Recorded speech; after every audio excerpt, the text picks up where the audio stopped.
ಮಂಗಳೂರಿನ ತಮ್ಮ ಕಚೇರಿಯಲ್ಲಿ ಮಾಧ್ಯಮಗಳೊಂದಿಗೆ ಮಾತನಾಡಿದ ಜಿಲ್ಲಾ ವೈದ್ಯಾಧಿಕಾರಿ ಡಾ ಶಿವಪ್ರಕಾಶ್ ಅವರು ವೆನ್ಲಾಕ್ ಆಸ್ಪತ್ರೆಗೆ ಜಿಲ್ಲೆ ಹಾಗೂ ಹೊರ ಜಿಲ್ಲೆಗಳಿಂದ ಚಿಕಿತ್ಸೆಗಾಗಿ ಸಾವಿರಾರು ಬಡ ರೋಗಿಗಳು ಬರುತ್ತಾರೆ.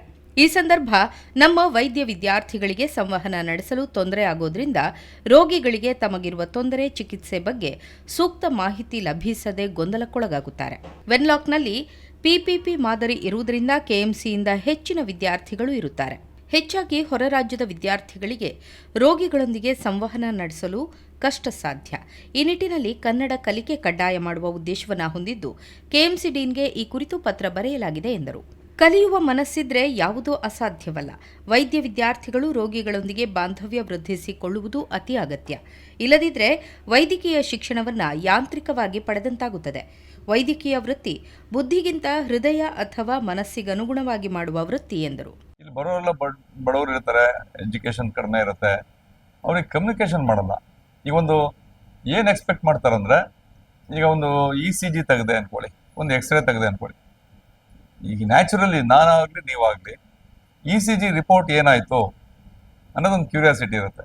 ಎಕ್ಸ್ರೇ ರಿಪೋರ್ಟ್ ಏನಾಯಿತು, ಅವನಿಗೆ ನಿಮ್ದು ECG ನಾರ್ಮಲ್ ಇದೆ, ನಿಮ್ದು ಎಕ್ಸ್ರೇ ನಾರ್ಮಲ್ ಇದೆ, ನಿಮ್ಮ ರಕ್ತ ಪರೀಕ್ಷೆ ಮಾಡಿದ್ದಲ್ಲಿ ಏನು ತೊಂದರೆ ಇಲ್ಲ ಅಂತ ಕನ್ನಡದಲ್ಲಿ ಅವ್ರು ಆಡು ಭಾಷೆಯಲ್ಲಿ ಹೇಳಿದ್ರೆ ಅವ್ರಿಗೊಂದು ಸಮಾಧಾನ ಆಗುತ್ತೆ. ಅವ್ರೇನು ಮಾಡ್ತಾರೆ, ಇಲ್ಲಿ ಅವರು ವಿಷಯ ಏನು ಸರಿಯಾಗಿ ಕಮ್ಯುನಿಕೇಟ್ ಮಾಡದೇ ಇದ್ರೆ ಹೇಳಿರ್ತಾರೆ, ಅಂದರೆ ಅವರಿಗೆ ಅರ್ಥ ಆಗೋ ರೀತಿಯಲ್ಲಿ ಹೇಳಿರಲ್ಲ.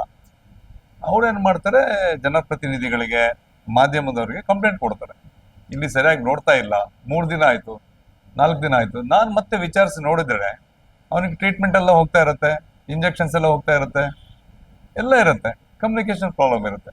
ಕೆಲವರು, ಎಲ್ಲರೂ ಅಲ್ಲ, ಕೆಲವರು. ಸೊ ಇದನ್ನೆಲ್ಲ ನೋಡಿದಾಗ ಅದು ಲ್ಯಾಂಗ್ವೇಜ್ ಪ್ರಾಬ್ಲಮ್ ಅಂತಾನೆ ಅರ್ಥ ಆಯಿತು. ಒಂದು ಸುತ್ತೋಲೆ ಕಳಿಸಿದ್ದೀನಿ, KMC ವೈದ್ಯರಿಗೂ ಡೀನ್ಗೆ ಕಳಿಸಿದ್ದೀನಿ. ಅವ್ರಿಗೆ ಸ್ನಾತಕೋತ್ತರ ವಿದ್ಯಾರ್ಥಿಗಳು ಎಂಟ್ರೆನ್ಸ್ ಏನಿದ್ದಾರೆ ಇಲ್ಲ, ಈಗ ಏನು ಹೊಸದಾಗಿ ಜಾಯಿನ್ ಆಗಿ ನಮ್ಮ KMCಗೆ ಜಾಯಿನ್ ಆಗ್ತಾರೆ, ಇಲ್ಲಿ PPP ಮಾಡೆಲ್ ಇರೋದ್ರಿಂದ ಸ್ಟೂಡೆಂಟ್ಸ್ ಎಲ್ಲ ಒಬ್ರು ವ್ಯವಹರಿಸಲೇಬೇಕು. ಸೊ ಅವ್ರಿಗೆ ಲ್ಯಾಂಗ್ವೇಜ್ ಬೇಕು. ಈಗ ಒಂದು ರೋಗಿ ಹತ್ರ ಏನಾದರೂ ಮಾತಾಡಬೇಕಂದ್ರೆ ಅವ್ರಿಗೆ ಭಾಷೆ ಬೇಕೇ ಬೇಕಲ್ಲ, ಅದ್ರದ್ದು ಪ್ರಾಬ್ಲಮ್ ಇದೆ.